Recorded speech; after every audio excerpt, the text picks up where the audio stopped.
The first thing I noticed that morning wasn't the smell of fresh coffee or the sunlight pouring through the kitchen windows.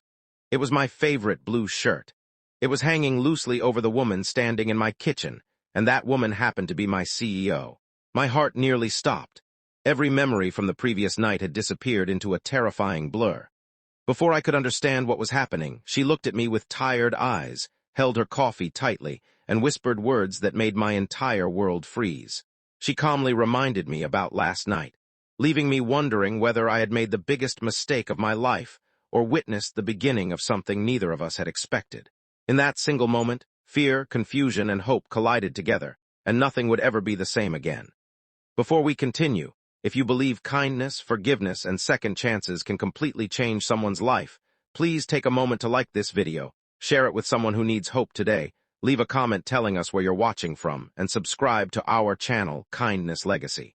Your support helps us continue bringing emotional stories that touch hearts across the world.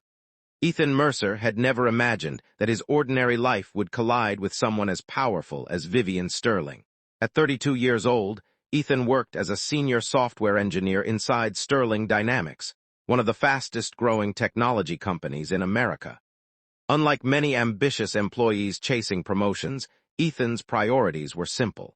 After losing both of his parents years earlier, he had become the sole guardian of his teenage sister, Nora, whose dream of becoming a doctor depended entirely on Ethan's sacrifices. Every paycheck disappeared into rent, tuition, groceries, and hospital bills left behind by their late mother. Luxury was something Ethan only read about online. Vivian Sterling was known throughout the company as a woman who never smiled without purpose. She had inherited the struggling business from her father after his sudden passing and transformed it into a billion-dollar empire through relentless discipline. Employees respected her brilliance but feared her silence.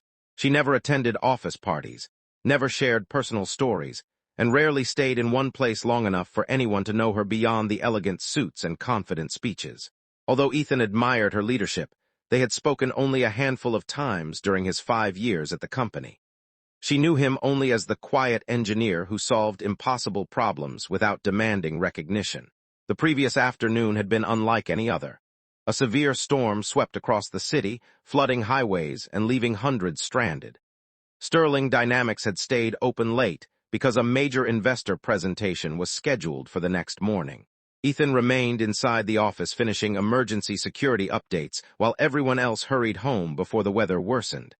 Late that evening, the building suddenly lost power. Backup generators flickered on, but only partially. The entire office became eerily quiet, except for the pounding rain against the glass walls. As Ethan prepared to leave, he noticed Vivian standing alone in the underground parking garage beside her luxury car. The vehicle refused to start after water had entered the electrical system. Her phone had almost no battery, and every ride-sharing service had suspended operations because of the flooding. Without hesitation, Ethan offered help. His own old pickup truck was parked on higher ground, and although it wasn't impressive, it was reliable. Vivian reluctantly accepted the ride after realizing she had no safer option. The drive became far more dangerous than either expected. Several roads were underwater, forcing Ethan to take unfamiliar back streets. Eventually, police closed the final route leading toward Vivian's downtown penthouse. Hotels were fully booked because of the storm, and emergency shelters overflowed with stranded families. The only place remaining within safe driving distance was Ethan's small countryside home. Embarrassed by its modest appearance, Ethan apologized repeatedly as he unlocked the front door. The little house had peeling paint, old wooden floors, and furniture repaired more times than replaced. Yet it was warm, clean, and filled with family photographs that reflected years of love rather than wealth. Nora had already gone to stay overnight with a friend before the storm arrived, leaving the house unusually quiet. Ethan offered Vivian dry towels and the cleanest clothes he owned, while her expensive outfit dried beside the fireplace. Among those clothes was his favorite blue shirt. They spent hours talking while thunder echoed outside. For the first time in years, Vivian wasn't speaking to shareholders, lawyers, or executives. She spoke as a daughter who still missed her father every morning. She admitted that success had made her respected but painfully lonely. Every friendship seemed connected to her money. Every compliment carried hidden expectations. Ethan listened without interrupting. He shared stories about raising Nora after their parents died. He confessed how close they had come to losing the house during difficult months. He admitted that some evenings he skipped dinner so Nora would never notice there wasn't enough food. Neither realized how late it had become. Exhausted by stress and the relentless storm, Ethan eventually fell asleep on the living room couch while Vivian rested in the guest room. That should have been the end of the night. But sometime after midnight, Ethan awoke to the sound of someone crying. He found Vivian sitting alone near the fireplace, overwhelmed by grief after discovering old voicemail recordings from her late father that she had accidentally replayed while searching through her phone. Without thinking about titles or positions, Ethan simply sat beside her. No speeches, no advice, no empty promises, just silent companionship. Sometimes the greatest kindness is simply refusing to let someone suffer alone. Hours later, they both drifted back to sleep. That explained why Ethan remembered so little when morning arrived.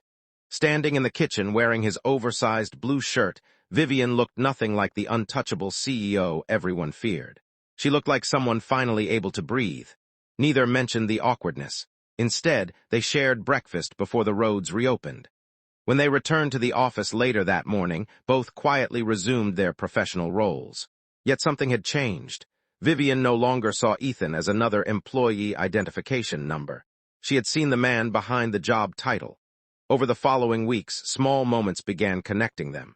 Vivian started visiting the engineering department instead of sending assistants.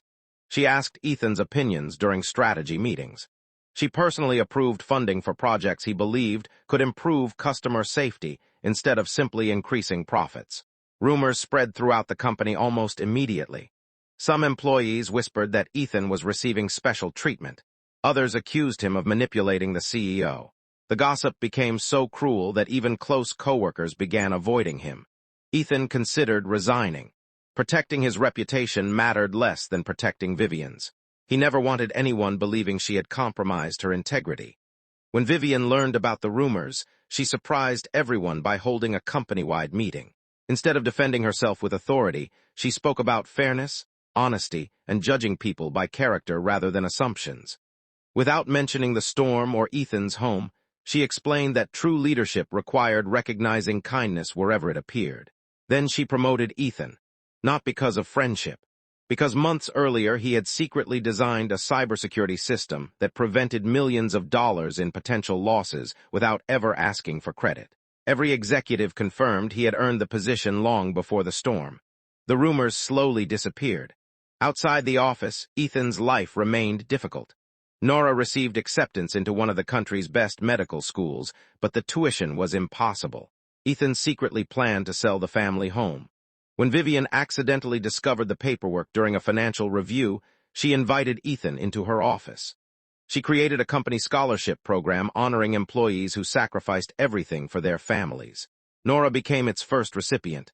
The scholarship wasn't presented as charity, it was recognition. Recognition that extraordinary people often work quietly behind ordinary desks. Months turned into a year. Vivian gradually rebuilt parts of herself she thought had disappeared forever. She began smiling more often. She attended employee family events. She even started volunteering alongside company staff at local shelters instead of merely writing donation checks. Ethan noticed that her greatest transformation wasn't becoming happier. It was becoming more human. One afternoon, Vivian visited Ethan's house again. This time there was no storm. Nora had prepared dinner before leaving for college, and laughter filled every room. As the evening ended, Vivian noticed the same blue shirt neatly folded on the back of a chair. She smiled softly, not because it reminded her of an embarrassing morning, because it reminded her of the first place where nobody cared that she was a billionaire. They simply cared that she was a person. Years later, Sterling Dynamics became famous not only for technology, but also for treating employees like family.